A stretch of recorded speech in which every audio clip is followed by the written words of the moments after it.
Good morning to you. Welcome to the program. And we look at the history of what was way back then this very admirable, this very admirable collection of people who had very high ideals and a very noble cause regarding the emancipation of the African people here in South Africa under colonial rule, and how they've progressed over time, how they grew, and where we are at today. Might I add, as illustrious and noble an organization the ANC has been from inception, uh, I'm very sad to see where they at this present time. But I hand over to you, and let's talk about the beginnings of the ANC. Good morning. Thank you for inviting me. I think one should advise people to read Mandela's statement at the Rivonia trial, because what Mandela tried to do is to capture that history, and he captures it as a part of the anti-colonial struggle. And he argues that what motivated him was to be part of that glorious struggle that was prosecuted by the great anti-colonial heroes, and he mentions them by name. And he says, as a young person, he had the benefit of listening to the elders talk about these heroes, and he wished that the history would be so kind that he could be part of that struggle. And that's why he ends that during his lifetime, he dedicated himself to that African struggle. And then he goes on that if need be, it's the struggle for which he's prepared to die. But that sentiment is a sentiment that was almost captures the spirit of the people who met in 1912, the Pixie Gaseme, who actually said it cannot be right that they are pariahs in the country of their birth. It cannot be right that you can have people from elsewhere who come to their country and declare themselves to be perpetual masters. So the history of the ANC is a history rooted in anti-colonialism, and within that was the issue of land. And whereas it started with the professional people, the educated, who thought they could actually make their presentation as human beings to the crown, they felt the crown did not respond in the manner that one you expect people who claim to be civilized. And Albert Bituli, when he was challenged by the Mandelas, he actually said, "Who can deny that 30 years of my life have been spent knocking at the door of a white man? And what have been the fruit of my efforts and moderation?" And at that point in time, the ANC was not yet a mass movement. It was a movement of people who felt that they needed to make a representation. But you need to also understand that to move from representation and have the door slammed in your face was also responsible for the escalation of the struggle. It was during the 1949 that the ANC moved from being made of the so-called educated professional, that it moved to a state of mass mobilization. So 1949 was a major turning point. And another turning point was when the regime responded with brute force in the 60s and the 50s. And towards the late 50s, then the leaders of the African National Congress took a position that the mass mobilization that is met by violence is not working, and hence they began to come with the notion of embarking on the armed struggle. And by the time they embarked on the armed struggle, the party regime, had already banned the organization, and the ANC then went underground. And during that period, there were four pillars that drove the ANC. First was the internal mass mobilization as one of the pillar of struggle. The second one was a armed struggle. And the third one was the international isolation of the apartheid regime. And then there was a armed propaganda. But that was waged for almost a period of 30 years until we got to a stage where the ANC was able to make South Africa ungovernable and apartheid unworkable. And during that time, there were, of course, false starts. And in the process, there were also groupings that got formed, like the PAC, which was formed in 1959 by some Africanists within the ANC who felt that the ANC is now leaning more towards being white led as opposed to being African led, where the Africans were in the center stage and driving the agenda.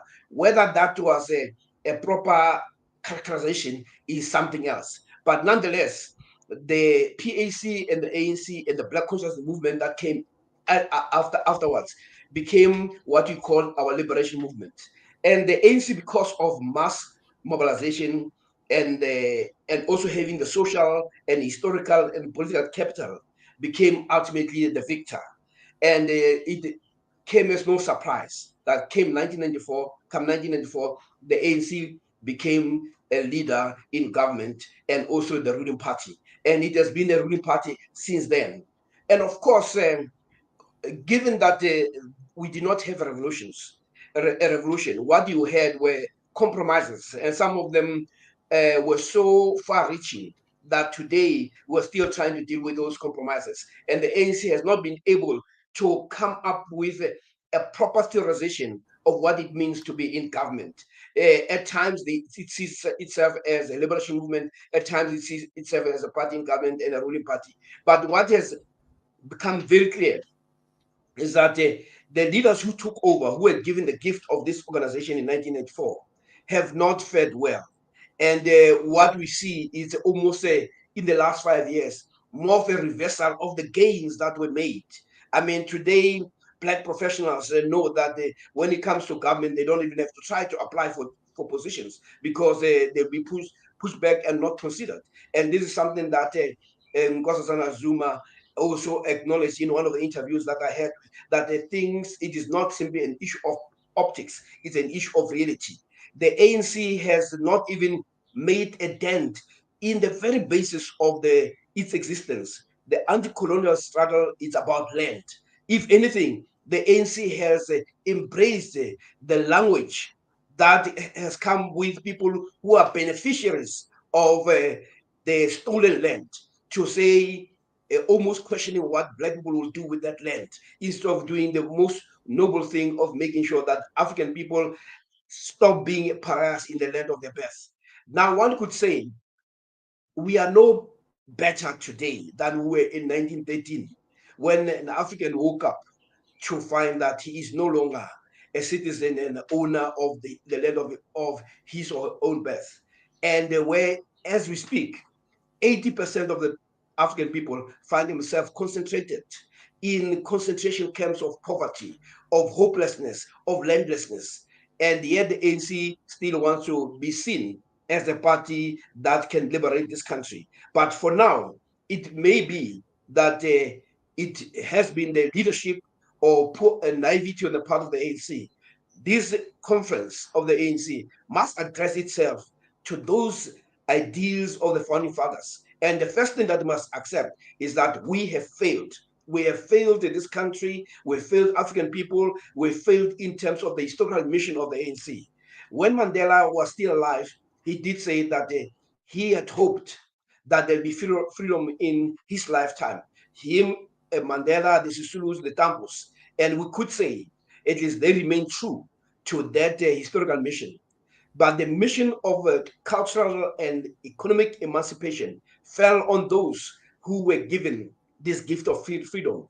And unfortunately, they have squandered and destroyed that to an extent that right now we are facing a situation where a party that ruled, that had massive support throughout the country, is the one that faces the possibility of collapsing on its own. And we've Okay. seen also in last year during the local government elections, where the ANC lost all the metros, precisely because people are saying you are no longer a leader of society. You are a disappointment. And now, as they go, You have a president who is also embroiled in all sorts of things, who has brought distribute to himself, distribute to the ANC and to the country. The ANC at the moment can lie to itself. But if you look at the international media, whether print or television, it is all about what a sorry state. And they talk today, the Financial Times talks about a president who wants to cling to power. Because in other countries, presidents will step down for lesser misdemeanors and crimes. So So, this is where we Professor, are. yeah, let me come in here and ask you. You indicated that we had a very smooth transition when the ANC came into power. Where and how did it all go wrong? We know it has to do about greed and corruption and people grabbing with both hands to try and take as much as they can. Um, why did the other, perhaps other more noble people within the ANC not stop the rot from going that deep? Were they powerless? Was it a situation of everybody having something on everybody else? Was, you know, everybody having skeletons in their cupboards, and if I had rattled on you, you in turn would rattle on me? Was that the situation? Could this not have been contained a while ago so that we're not at this point? I mean, you will agree with me, the country is on the brink of collapse. And if nothing is done and done very quickly, we might have one or two options. We might have a situation of an uprising, an Arab Spring, because of the high unemployment and disillusionment in the country. Look at the situation with Eskom. Uh, so we should be very worried, should we not? What are the viable solutions for us as South Africans? Well, I think the first mistake was to assume that all people who were involved in the ANC were noble people. Many people participated in the struggle against apartheid because they were affected. It was in their self-interest to fight the regime. But this is why the NC ended up with what it calls the broad church, effectively bringing almost everybody. And because of the nature of the broad church, there was too much internal contestation that almost frustrated the movement forward. But there were also people who had aligned themselves to the idea of the colonialist. You must also understand that the oppressor enlist among the oppressed people who are going to sustain the system. Even during slavery, you had slave owners relying on the slaves to ensure that slavery continues. So what the ANC did not anticipate is that some amongst them will be co-opted, as we have seen, even among so-called union leaders. They became co-opted into the boardrooms of companies only to do exactly what they were protesting against, turning a blind eye to the uh, terrible conditions that the workers were faced with on a daily basis. So the notion of assuming that just because people were engaged in a struggle, there's a sense of nobility was a point of naivety. And that naivety led to a situation where we were poor in theorizing or trying to imagine what the democracy will entail and its challenges. And we are still in that space. And yes, those who were co-opted have become more of a problem because they have become more defenders of white capital. This is why you hear within the ANC ranks people talk about white monopoly capital, because that monopoly capital is has ensnared and controls some of the leaders of the ANC. As we can actually see, we now have a country that is now being auctioned by the current leadership. I mean, if you take a simple case of energy, we can't even have energy security. Yet we are told that we must abandon our coal. That is a God given resource by people who are giving us loans so that they can get that coal. If there is nothing more troublesome, it is that when you have a country being auctioned or its future being auctioned daylight, and with those people who are supposed to be great members of the ANC not being Okay. almost paralyzed to doing anything about it. So that is the All right. state of our country at the moment. let's look at what's going to happen next. We do know that there are deep factions within the ANC. There's the RET factions. It's all about land redistribution, and I wonder if there's not more to it than that. Are they also wanting to get their hands on the loot, so to speak? What do you believe is going to play out at the elective conference? Do you believe that Ramaphosa will still, be re-elected as the president of the party, and then come 2024?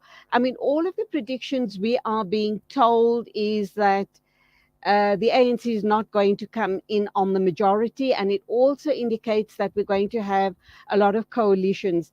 How can the coalitions be trusted? Because it seems at this point in time, it's about what's in it for me. So if I go into coalition with the DA and EFF or the smaller parties, it's all about what's in it for us as the smaller parties as well. Is this yet again being driven by greed, by power, by position? How do we protect ourselves as South Africans? Well, the last part is when you have a government that is not delivering, you put it out. And what's going to happen within the ANC? There'll be deeper contestation. There might even be blows, physical blows that we might see an element of violence. But the truth of the matter is, it is now money that controls. The ANC goes into this conference weakened. It's a number of its structures have been collapsed deliberately to ensure that there's a continuation of what we've seen in the last 5 years. But should the President Ramaphosa emerge out of this, you can rest assured that the most of the energy that will be spent will not be about the people of this country, it will be about Pala Pala. So one would have thought that a person who claims to be decent, who claims to be has integrity, will do what in the rest of the world people are saying that when you find yourself conflicted, you simply step aside.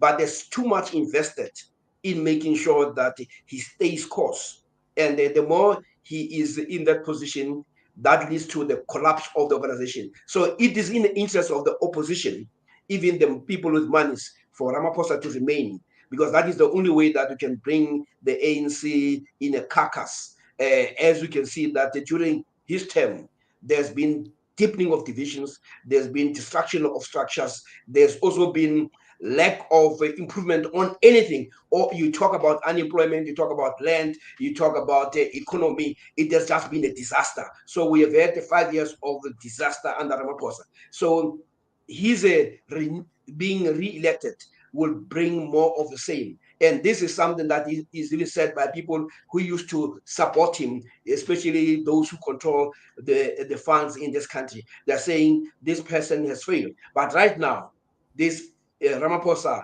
has brought this country into serious disrepute, the ANC and himself. Okay. We also need to apportion a lot of the blame to Zuma and the state capture years. They really brought the country to its knees. Um, where do we stand on the Zuma faction? And when we, as we move forward, I'm getting a lot of feedback here. I do apologize for that. When we look at how things are going to play out, what do you believe is the best way forward for South Africa as a country and our political leaders? Because there's a narrative going around that Ramaphosa is the best of the worst. He's the best, our best option of a very crooked uh, group of people who wanting to get their hands on the loot, on the country, on the resources, etc. So we're safest under Ramaphosa's rule. What happens if the RET comes in? What happens if all of Yeah. those? Can I respond to that so that I Yeah. can close this? First of all, that is actually, that narrative is a nonsensical narrative. People have died for this democracy. We are not going to hold this country hostage because some people have this idea about any individual. South Africa is bigger than an individual. Democracy is bigger than any individual. And our obsession with Zuma must actually stop. When you have a former president, he is a former president. And when you take over the leadership, you don't spend time on what the other people have done. You correct and you don't deepen the crisis. What we have now is that Ramaphosa came in, made promises that amounted to nothing. And the leadership of any organization, whether a company, when you take over, you don't spend time looking back. You move forward. If you're going to spend time looking back, then you're not a leader. A leader brings a vision that people rally around. So I think we should move on because the distraction that has occurred in this country in the last 5 years, we'll have to do a quantitative analysis rather than to come and bring those arguments. What we should be saying is that the leadership was appointed, it made promises, has it delivered those promises? And we move forward. If it does not, you go to the next one. But let us not get into a situation where people want to tell us that the one individual can undermine the history of struggle, can undermine democracy, that all the democratic processes must stop because suddenly we have a God's gift to mankind. So that argument is nonsensical. It undermines and insults our history. So let democracy reign. And that means you go through the democratic process. And let's not use fear about the future. Okay. And that All is right. more my problem. Yeah. I need to bring this in, and I'm very perturbed about it. We spent over R1 billion on the Zondo Commission. Till today, has anybody answered or been brought to account? Even Zuma hasn't been brought to account. And you kind of wondered, are we then saying that crime does pay in South Africa? As politicians, you can do as you like and you can get away literally and figuratively with murder. Well, we have many people who have been implicated in the Zondo Commission. Some of them are in cabinet. The president has done nothing. But ultimately, the people must make a decision. And the people have been making a decision that if the ANC continues this way, it can chase the idea of being a ruling party in 2024, goodbye. So I think ultimately, let us not allow ourselves to be imprisoned by a party. Democracy is more important than the ANC, is more important than the Ramaphosa, is more important for the people of this country, and they've suffered enough, and they must determine the future for themselves. And if the ANC fails, as Mandela says, it must be booted out. Okay, my final question to you, and a short, sharp answer, if you don't mind, I'm going to please. go. What do you believe is the best case scenario for us in South Africa going forward? Well, the best case scenario for South Africans is to think about how to determine our future. I mean, it boils down to that. And if you have a party that fails, you simply abandon it. You don't say because in the past it did this. So that is where the challenge is. And I think we have a thriving democracy where you have other parties that come in and have actually said we can do better. So let democracy reign and let those who are ready to govern.